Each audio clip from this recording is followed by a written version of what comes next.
नमस्कार। क्या बीजेपी ने बिहार में नीतीश कुमार को फंसा दिया है? ये सवाल खड़े हो रहे हैं।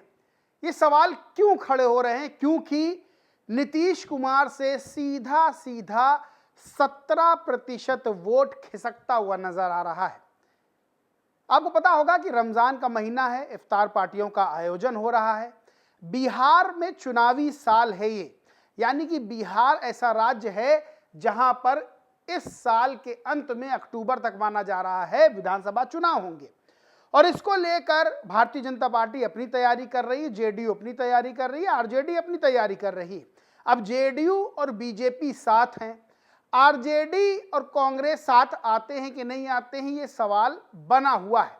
लेकिन इस बीच कुछ ऐसा होता है जो मुसलमानों को अखर जाता है, यानी कि वक्फ संशोधन बिल, जिसे लाने के लिए केंद्र सरकार यानी कि मोदी सरकार प्रतिबद्ध है और वो किसी भी तरह से इस बिल को लाना चाहती है, जिसका विरोध हो रहा है। जो मुस्लिम संगठन है वो इस चीज का विरोध कर रहे हैं और लगातार ये मांग कर रहे हैं कि नीतीश और नायडू मोदी सरकार का ये जो बिल आ रहा है वक्फ बिल, इसका समर्थन ना करें। लेकिन हालिया स्थिति ये है कि नायडू और नीतीश इस बिल का समर्थन कर रहे हैं।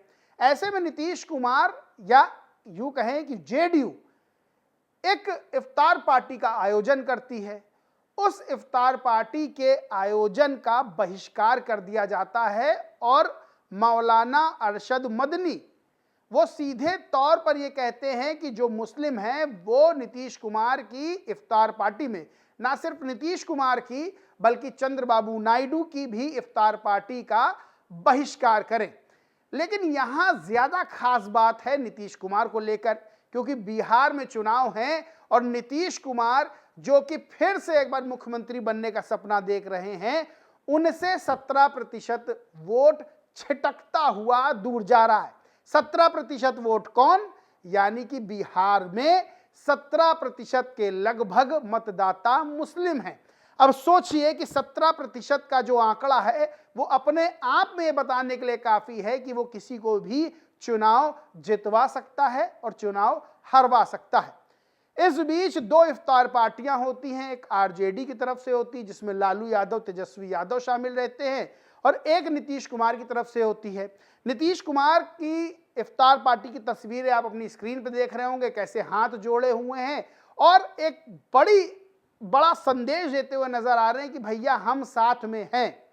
वहीं तेजस्वी यादव और लालू यादव को देख के साफ तौर पर तस्वीरों में पता चल रहा है कि वो ये बात समझ गए हैं कि सारा मुस्लिम वोट अब हमको मिलने वाला है, क्योंकि नीतीश से नाराजगी है मुस्लिमों की वक्फ संशोधन बिल को लेकर। ऐसे में बीजेपी जो अधिकतर क्या 99% हिंदू वोटर्स के साथ आगे बढ़ती है, उसको पता है कि बहुत नाम मात्र का उसे वोट मुस्लिमों का मिलता है। तो ऐसे में अगर मुस्लिम बीजेपी से नाराज होता है तो बीजेपी को कोई प्रॉब्लम नहीं है, उसको कोई नुकसान नहीं होगा। लेकिन अगर जेडीयू से नाराज होता है मुस्लिम, क्योंकि नीतीश कुमार की छवि सेकुलर बताई जाती है, अपने आप को नीतीश कुमार, जेडीयू हमेशा ये बताती कि हम सेकुलर हैं और यहां तक कि बताती है कि बीजेपी की विचारधारा अलग है, हमारी विचारधारा अलग है। ऐसे में अगर मुस्लिम वोट बैंक नाराज होता है नीतीश कुमार से, तो जहां नीतीश कुमार को तगड़ा नुकसान होगा, वहीं सीधे तौर पर तेजस्वी यादव को या अन्य विपक्षी दलों को फायदा होगा।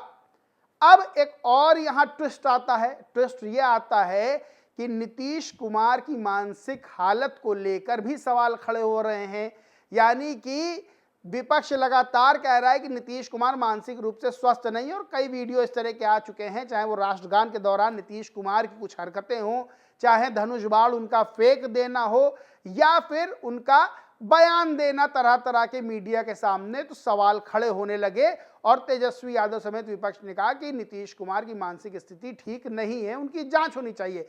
बीजेपी जब नीतीश के साथ गठबंधन में नहीं थी तो बीजेपी के नेता सम्राट चौधरी और तमाम नेता भी ये मांग कर रहे थे। ऐसे में क्या बीजेपी नीतीश कुमार को साइडलाइन करेगी? क्योंकि नीतीश कुमार को वक्फ संशोधन बिल को लेकर जो विरोध हो रहा उसका नुकसान झेलना पड़ सकता है। अब यहां पर नीतीश और नायडू के पास एक रास्ता है कि वो इस बिल को लेकर बीजेपी का सहयोग ना करें, लेकिन क्या ऐसे में वो बीजेपी यानी मोदी सरकार से समर्थन वापस लेंगे? अगर ऐसा करते तो मोदी सरकार पे संकट आ जाएगा।